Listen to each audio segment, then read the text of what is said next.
a yellow water billabong, which is, if we're heading downstream, if we were to go back up behind us there, we would come into Home Billabong, but it's all part of the Jim Jim Creek system. And the Jim Jim Creek system runs from the Arnhem Plateau. They're called osteoderms, and osteoderms have a couple of functions. One is the blood comes up around them and is temperature controlled. The other thing they do as well is release magnesium, and so is one of the mechanisms that helps them survive under the water. They can slow their heartbeats down from 50 beats a minute down to about 2 to 3 beats a minute. So they can slow their metabolism right down, and they can stay under the water for a couple of hours.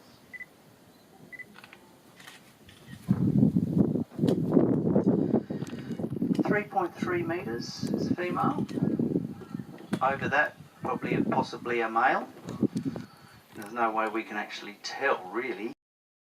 The mechanism whether they can, avoid having to eat.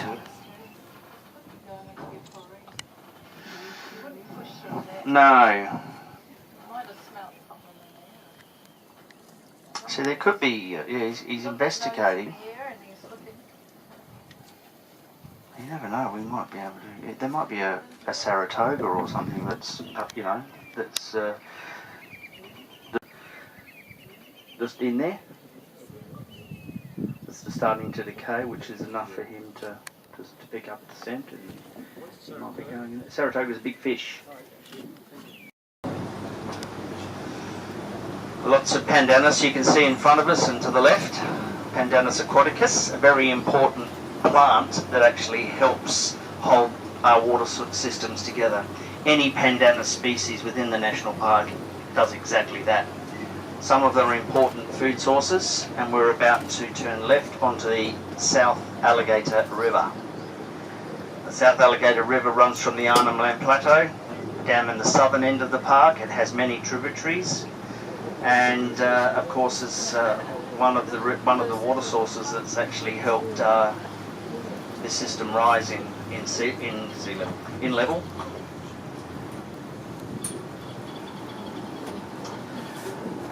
On the left, lotus lilies.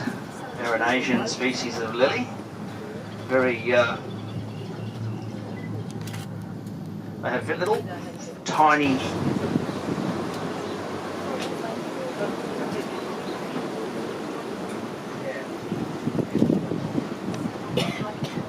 little black cormorant on the left. I haven't actually seen one this year since this season, but right up on the left, these are Melaleuca trees, or paperbarks.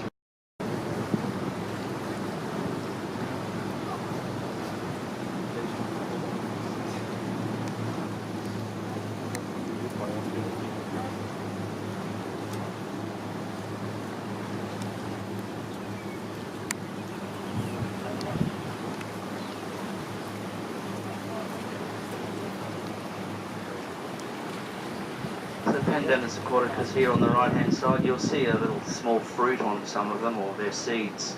They'll actually fall off into the water and eventually break up, and they drift around with the flow of the water, and eventually start to grow. Pandanus spiralis, or the screw palm. If you're driving around Kakadu, you'll see another one similar on the land area. It's got a screw down it. That's like a screw palm. That's also important in holding the plains together. And then you get another one in the rock areas. All very important in holding our earths together and stopping it from washing away during times of flood. Of wetland areas, but we also have affiliation with Japan, China, Korea, with bird migration.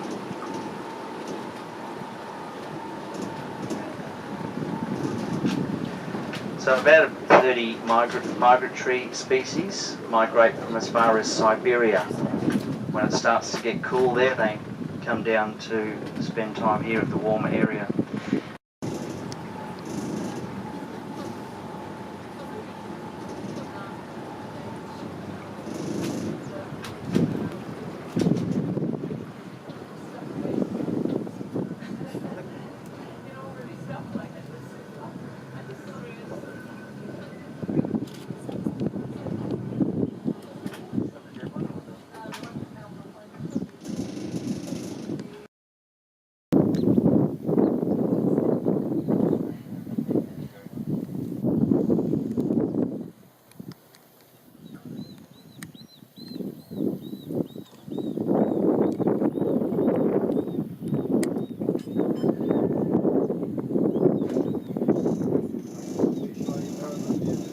Yeah, barramundi. Today it's barra Thursdays. And yeah, they're a perch, and you get Saratoga in here, you get oxide herring. Oxide herrings are the ones you'll see jumping because they actually have lungs, you know, so they come up and breathe. And you'll see those a lot more towards the end of the dry season when the oxygen levels fall in the water and all the fish start floating to the surface. It's the oxide herring that are coming up to take air. So, yeah. You seen them lately? You'll see a little bird. It's called, well, its cute name is the Jesus bird. Its feet are 7 times the size of its body. Massive big feet. And it appears like it's walking along the water. That's a little egret, I think. It's a what? Yeah. Oh, middle-sized one. Intermediate. It's little to me. So a jacana, we'll see some as we're travelling through here, and the comb-crested jacanas, there's been a couple of little babies. There's a lot of feral animals like that, and in 1989 they started up the BTEC program, which is brucellosis and tuberculosis eradication. Female.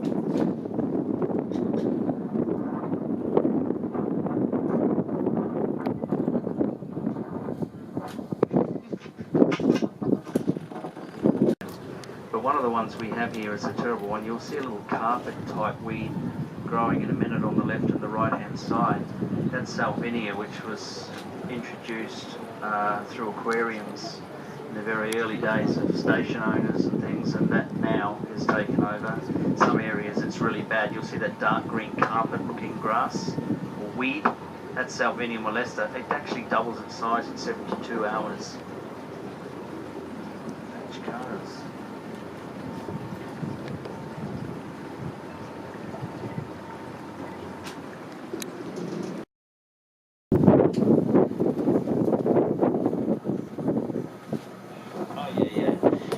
Hard to see. There's a male sitting on some eggs, we think, nesting.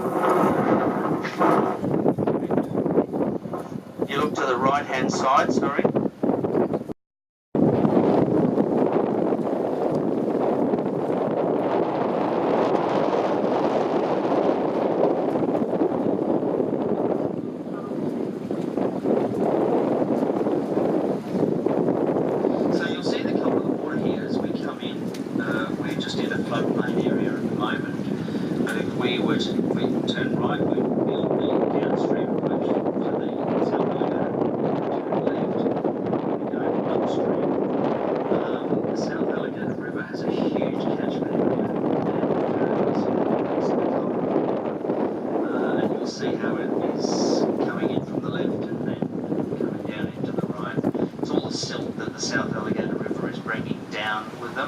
The Alligator Rivers were named by a fellow called Philip Parker King because he saw what he thought were alligators. Do we have any Aussies on board?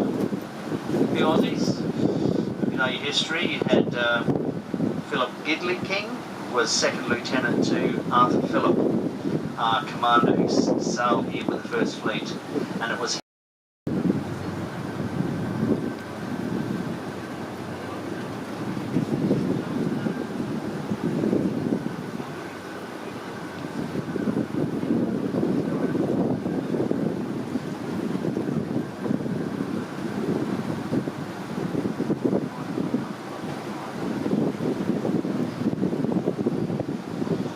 to find a few more crocodiles for you.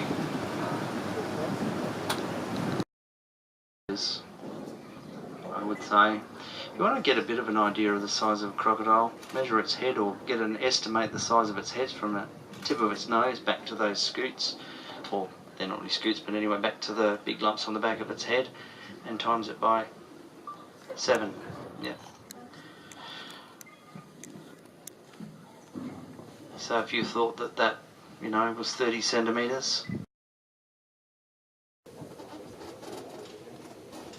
Remember, never smile at a crocodile.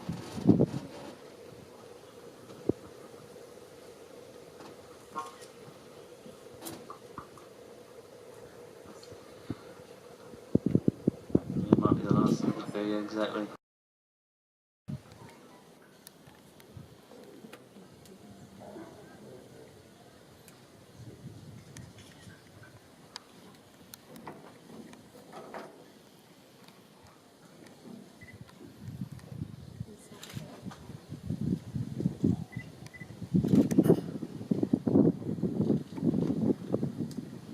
You can tell they've been around for a long time, can't you?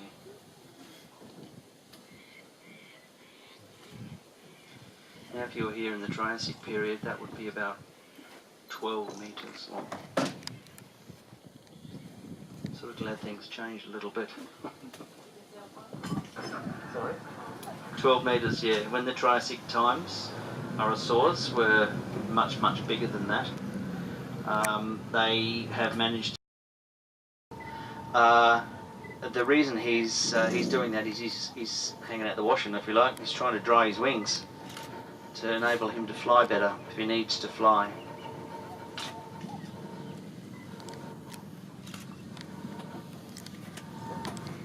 Also, you see these little pods here on the left-hand side that look a little bit like,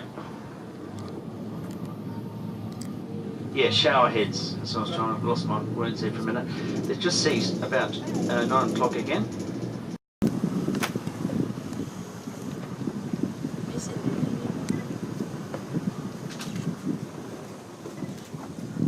Right, after this we're going to see 3 darters, 5 magpie geese and a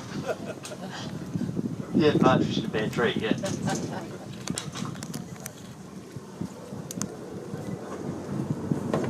You can go down the front, guys, if you want to go down. You can move around the vessel. If you're travelling with young children, please just hang on, hold their hand.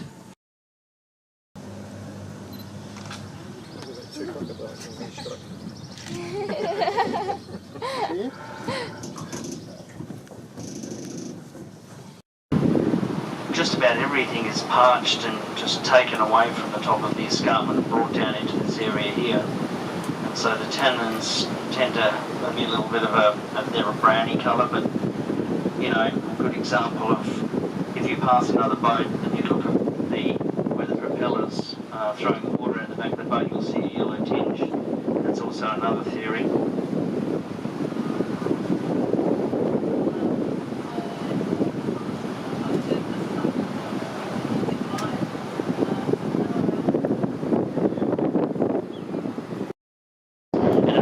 Sea or the estuarine areas further downstream, making these areas freshwater. So when you see things like the goose-wing fan, for example, appear on rock art, it means that that painting could be 2,000 years old, but then they look down at people that have been living on the land, and they know this land. It's a magpie geese on the left, about 9 o'clock. So in other words, it's a very important area. You see them? They're sitting there doing nothing, they must be full.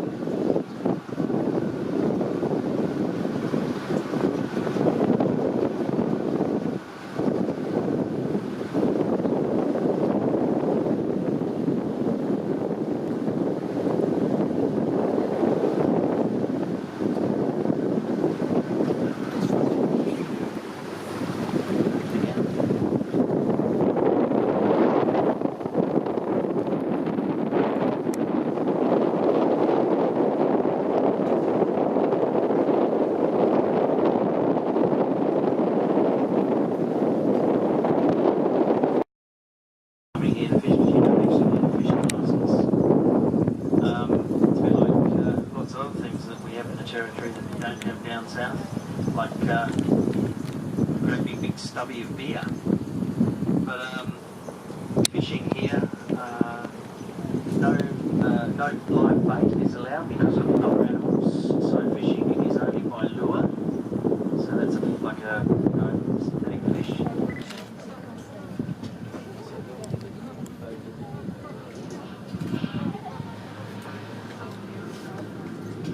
Is that a salty or a freshy? Salty. Anyone know? Salty. It's a salty, yeah. Freshies have got quite a long snout, and they've got four little scoots along the back of their head, where the salties don't have those scoots. And the freshwater crocodile, it's got like a little lump on the end of its nose, similar to a narwhal in India. Is wetlands in Kakadu National Park.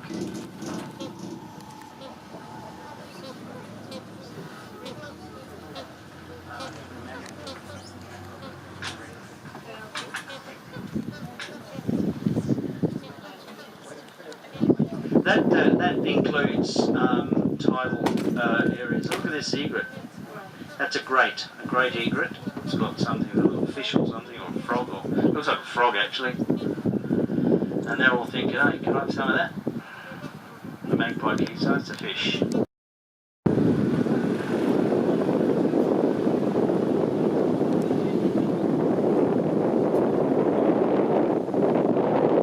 yes, on the right hand side, at the moment about 2 o'clock, high up in the tree, we're building seeing just in front of us about 2 o'clock now. About 3/4 of the way up the tree line there. For me, I'm not as familiar with these birds, but it's pretty hard to tell for me the male and the female, but the female is larger than the male. I'd say